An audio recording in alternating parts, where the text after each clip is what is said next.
करें और जिले वाइज स्टार्ट करेंगे। सबसे पहले पाली जिले, पाली जिले के मंदिर, पाली जिले के मंदिर। और इतना और बता देता हूं कि जो मंदिरों का सिस्टम है, मंदिर का सिस्टम क्या है कि वैसे 50 जिले हो चुके हैं, लेकिन ज्यादातर जो है ना मंदिर, 2-4 मंदिर हैं अपवाद छोड़ के, बाकी सारे मंदिर 33 जिलों के अंदर ही है, 33 जिलों के अंदर, शहर के अंदर ही है। तो पहले मैं 33 जिलों के हिसाब से पढ़ूंगा, अगर कोई अलग है तो उसको मैं अलग अपने निकाल के पढ़ेंगे, ठीक है। तो सबसे पहले देखो पाली जिले, पाली जिले में जितने भी मंदिर हैं वो किसके लिए प्रसिद्ध है? जैन मंदिरों के लिए प्रसिद्ध है। जैन, पाली जिले के मंदिर जैन मंदिरों के लिए प्रसिद्ध है, जैन मंदिरों के लिए प्रसिद्ध है। बहुत बार प्रश्न आता है कि राजस्थान के कौन से जिले जैन मंदिरों के लिए प्रसिद्ध है, पाली जिले का नाम पक्का आता है। अब पाली जिले में मंदिर कौन कौन से, एक सूत्र याद रखना, एक सूत्र है आपके लिए, मैं बताता हूं सूत्र। नाना वर मूंछों वाला, ठीक है। एक लड़की अपने नाना जी को क्या कहती है कि नाना जी अगर वर होगा तो मूंछों वाला होना चाहिए, ठीक है। सीधी सी बात है, पुरुष है तो मूंछें तो होनी ही होनी है। फिर भी इसने अपने नाना जी को कह दिया नाना वर मूंछों वाला होना चाहिए। नाना ने कहा मूंछों वाला ही होगा, पक्की बात, बिना मूंछों वाला तो हम नहीं लाएंगे। अब ये सूत्र याद रखना, क्योंकि प्रश्न आएगा कौन सा किस जिले के अंदर है। वैसे शैलियां होती है अलग अलग, आपने कई जगह देखे होंगे बौद्ध धर्म के जो मंदिर होते हैं वो गोल गुंबज होते हैं, ऐसे होते हैं।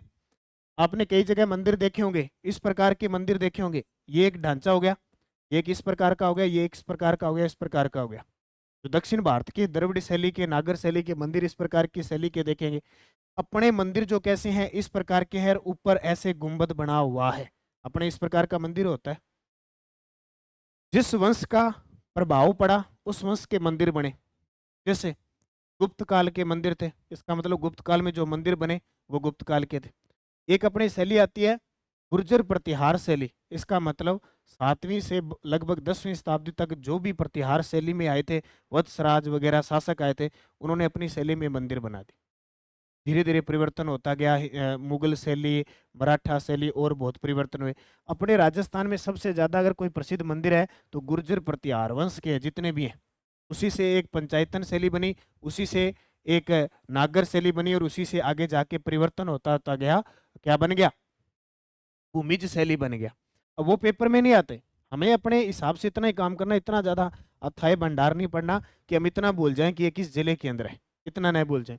देखो नानावर मूंछों वाला, ना से क्या हो जाएगा? अब एक एक शब्द देख लेना। एक मंदिर है जैन धर्म के लिए, नारलाई, नाडोल, नारलाई, नाडोल, वरकाणा, वरकाणा, रणकपुर सबसे ज्यादा प्रसिद्ध, और मूछों, मूछों वाला मुछाला महावीर जी, मुछाला महावीर जी, ये सारे के सारे। अब ये महावीर जी कौन थे? जैन धर्म के 24वें तीर्थंकर थे, जैन धर्म के। क्योंकि मंदिर दो इंपॉर्टेंट है, एक तो पहले जो ऋषिवदेव या आदिनाथ जी के जैन मंदिर पहले थे, और यह 24वें मुछाला महावीर जी का मंदिर, ठीक है। तो नाना वर मुछों वाला यानी नारलाई, नाडोल, वरकाणा, रणकपुर, मुछाला महावीर जी, ये मंदिर सारे जैन धर्म से संबंधित हैं, ये सारे के सारे जैन धर्म। और इनमें सबसे ज्यादा अगर कोई इंपॉर्टेंट है तो वो वर्णकपुर के जैन मंदिर। प्रश्न इतना सिंपल आ जाता है कि किन मंदिरों को 1444 या स्तंभों का वन कहा जाता है? रणकपुर के जैन। अब रणकपुर के जैन मंदिर 1444 खंभों पर निर्मित है। इनमें भी अलग अलग समूह के मंदिर है, जैसे ऋषभदेव का मंदिर अलग है, नेमिनाथ जी का मंदिर अलग है, पार्श्वनाथ का मंदिर अलग है, महावीर जी का मंदिर अलग है। इसमें अलग अलग प्रकार के मंदिर है। तो पाली जिले के मंदिर जैन मंदिरों के लिए प्रसिद्ध है।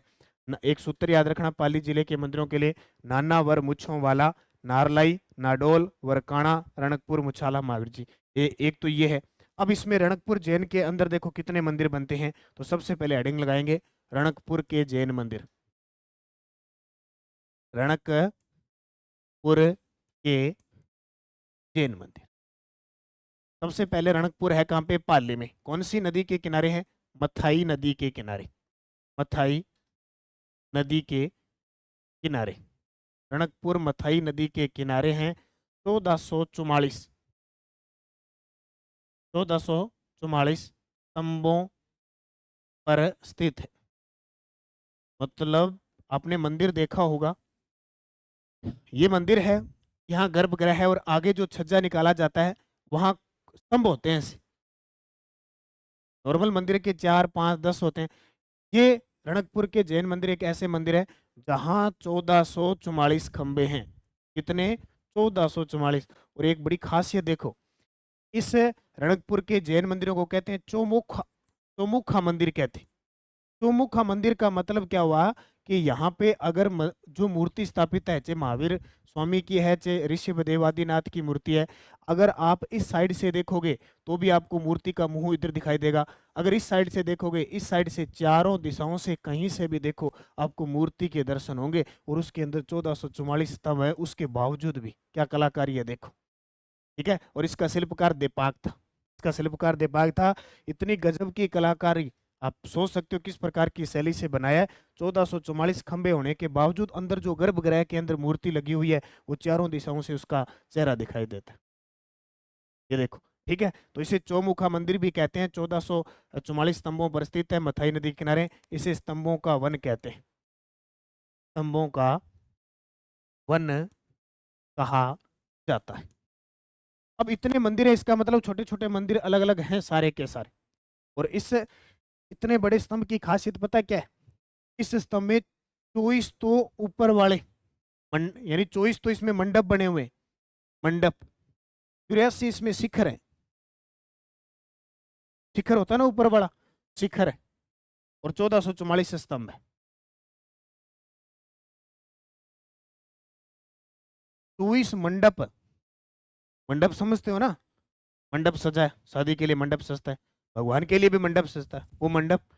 83 शिखर ऊपर वाले और 1444 स्तंभ, इसलिए इसे स्तंभों का वन कहा जाता है। क्लियर हो गया? ये बात याद रखना। अब रणकपुर के अंदर अलग अलग मंदिर हैं, इसके शिल्पी मैं बता देता हूँ। शिल्पी दीपाक, क्योंकि मेन इसमें जो मूर्ति लगी हुई है ना, वो कहते हैं कि भगवान आदिनाथ या ऋषभ देव की मूर्ति लगी हुई। ठीक है। क्लियर हो गया? मथाई नदी के किनारे 1444 स्तंभों पर स्थित चौमुखा मंदिर, स्तंभों का वन कहा जाता है। 24 मंडप, 83 शिखर, 1444 स्तंभ है। और इसका शिल्पी क्या था? दीपाक था। अब इसके अंदर कुछ मंदिर है, मैं मंदिरों की चर्चा करूंगा। सबसे पहला मंदिर, जैसे भगवान आदिनाथ, ये आदिनाथ कह दो, या इनका दूसरा नाम था ऋषभदेव, ऋषभदेव मंदिर। इसी के अंदर, क्योंकि इतने स्तंभ है तो जाहिर सी बात है कि जगह जगह मंदिर बने होंगे। इस मंदिर का निर्माण, इस मंदिर का निर्माण 1439 ईस्वी में कर्णक ने करवाया था, कर्णक ने करवाया। ये प्रश्न पेपर में आ चुका है, ये प्रश्न पेपर में आ चुका है कि जब रणकपुर के जैन मंदिरों का निर्माण हुआ था, उसमें मेवाड़ के शासक कौन थे? कुंभा के शासनकाल में ये घटना घटित होती है। पेपर में एग्जामिनर कोई जरूरी नहीं है कि वो आपको सन पूछ ले, वो पूछ लेगा कौन सी शताब्दी में रणकपुर के जैन मंदिरों का निर्माण हुआ, तो आपका उत्तर होगा 15वीं शताब्दी के। कौन सी शताब्दी? कौन सी? 15वीं शताब्दी, 15वीं शताब्दी। ठीक है। अच्छा, शासनकाल, किसके शासनकाल में?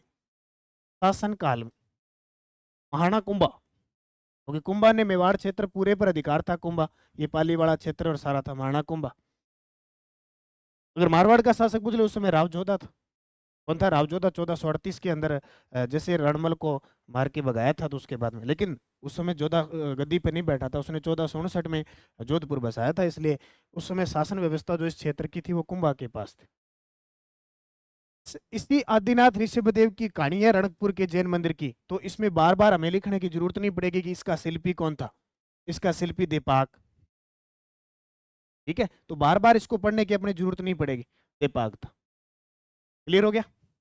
कौन सी शैली में बना है? पंचायतन शैली में। कुछ है कौन सी शैली? पंचायतन शैली। शैली कौन सी? पंचायतन शैली। ठीक है, सर्च करके देखना ये मंदिर कैसे होंगे। बस शैलियाँ अलग अलग होती है, गर्भगृह बना होता है, ऊपर ऊपर का शिखर अलग होता है, वो होता है आदिनाथ का ऋषभदेव मंदिर। दूसरा मंदिर नेमिनाथ जी का मंदिर, नेमिनाथ जी। बस जिला विशेष पढ़ते रहना। नेमिनाथ जी मंदिर, नेमिनाथ जी मंदिर, ठीक है। नेमिनाथ जी के मंदिरों को वेश्याओं का मंदिर कहते हैं। क्या कहते हैं? वेश्याओं का मंदिर कहते हैं। बस आपके पेपर में सीधा आपसे पूछ लेगा वेश्याओं का मंदिर, बहुत सारी मूर्तियां लगी हुई है यहाँ पे, वेश्याओं का मंदिर कहते हैं। इसके अलावा पार्श्वनाथ का मंदिर, पार्श्वनाथ का मंदिर भी जैन धर्म से संबंधित तो बहुत सारे मंदिर मिल जाएंगे, क्योंकि 24 तीर्थंकर हुए थे, उसमें 2-3 ही प्रसिद्ध थे। तो ये याद रखना, आदिनाथ ऋषभदेव मंदिर, नेमिनाथ जी का मंदिर, पार्श्वनाथ जी का मंदिर। उसके बाद देखो पाली के अंदर और कौन सा मंदिर है? फालना, फालना मंदिर सुना है नाम पाली के अंदर, जिसे स्वर्ण जैन मंदिर कहते हैं। फालना का, फालना का स्वर्ण जैन मंदिर, ये भी पाली के अंदर है। फालना का स्वर्ण जैन मंदिर, इसे मिनी मुंबई कहते हैं, गेटवे ऑफ गोल्डन कहते हैं। उपनाम देखो इसके उपनाम, गेटवे ऑफ इंडिया, राजस्थान का गेटवे ऑफ इंडिया है, gateway of, gateway of India तो हो गया, gateway of golden, sorry, gateway of golden. और इसको कहते हैं mini Mumbai, mini Mumbai, gateway of golden, mini Mumbai किसको कहते हैं? फालना पाली। इसके अलावा एक फालना के अंदर मंदिर और है, निम्बोनाथ जी का मंदिर, निम्बोनाथ जी का मंदिर, निम्बो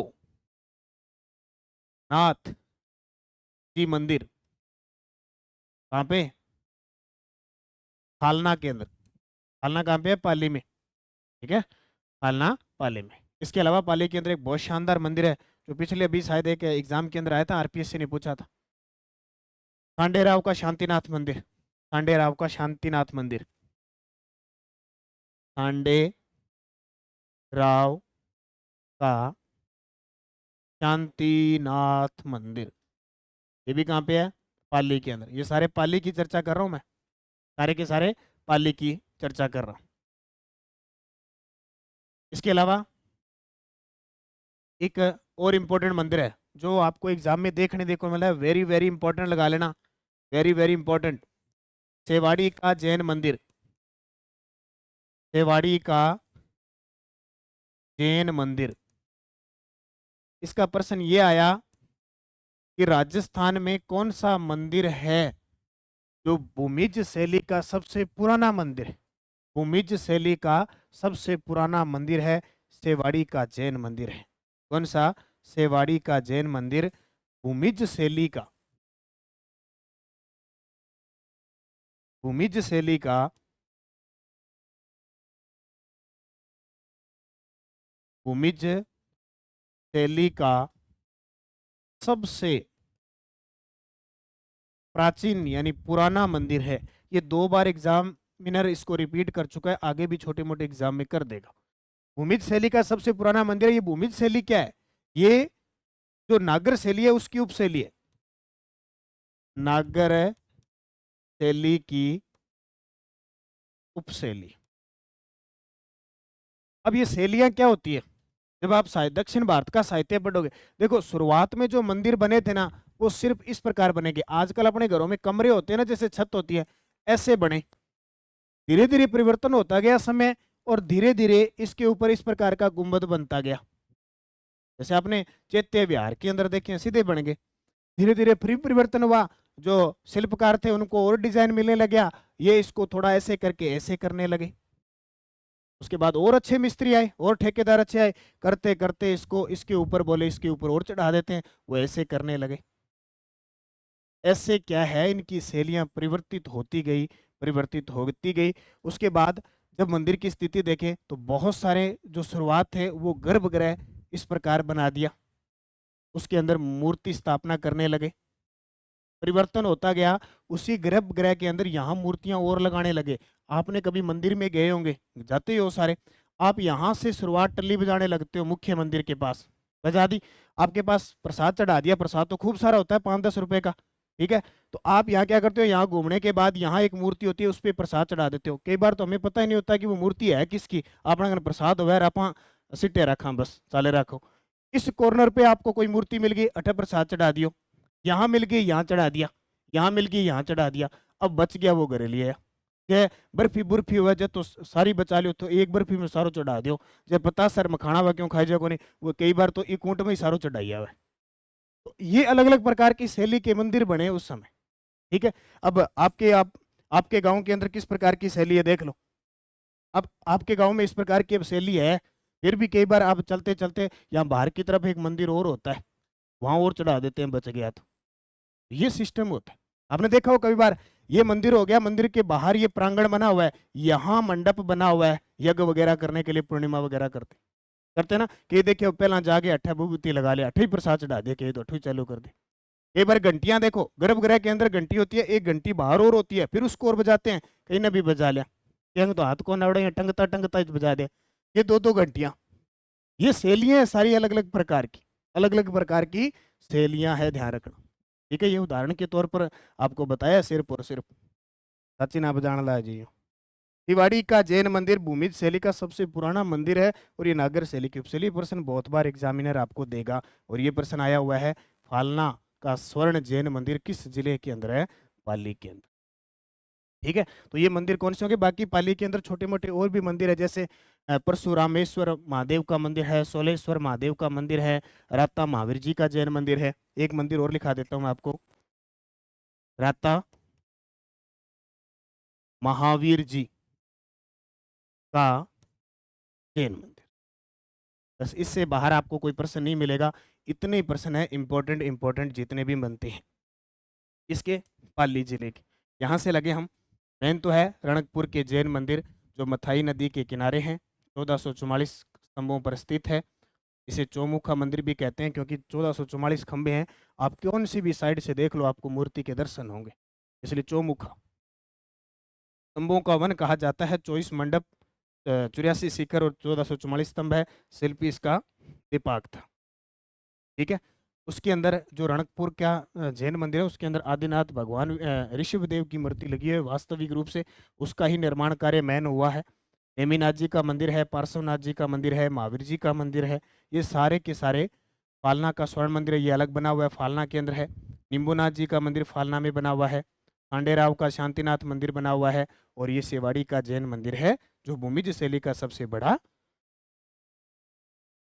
नमस्कार साथियों, नानक क्लासेज ऐप पे मैं लेके आया हूँ आपके लिए राजस्थान जीके का बड़ा धमाका वीडियो कोर्स आपके लिए, जिसमें आपको मिलेगा फायदा राजस्थान जीके पढ़ने का, जिसमें आपको मैं स्पेशल और स्पेशल इतिहास व कला संस्कृति के वीडियो कोर्स स्पेशल, इसके अलावा राजस्थान की कला संस्कृति, अगर आप इतिहास और कला संस्कृति पढ़ोगे तो 499 में, अगर आप कला व अकेली कला संस्कृति पढ़ोगे तो 299 में, अगर आप पढ़ोगे राजस्थान का इतिहास तो मात्र 299 पे, अगर आप संपूर्ण कोर्स पढ़ना चाहते हो राजस्थान जीके का, जिसमें भूगोल, इतिहास, कला संस्कृति और राज व्यवस्था होगी, मात्र 999 रुपए में। तो पाइए नानक क्लासेज ऐप डाउनलोड करके राजस्थान जीके का भंडार संपूर्ण नवीन जिलों के हिसाब से ये कोर्स उपलब्ध होगा। हिस्ट्री, कल्चर, राजस्थान की पॉलिटिकल ज्योग्राफी, 4 कोर्स उपलब्ध है, जो अच्छा लगे आप करना। धन्यवाद। जय हिंद, जय भारत।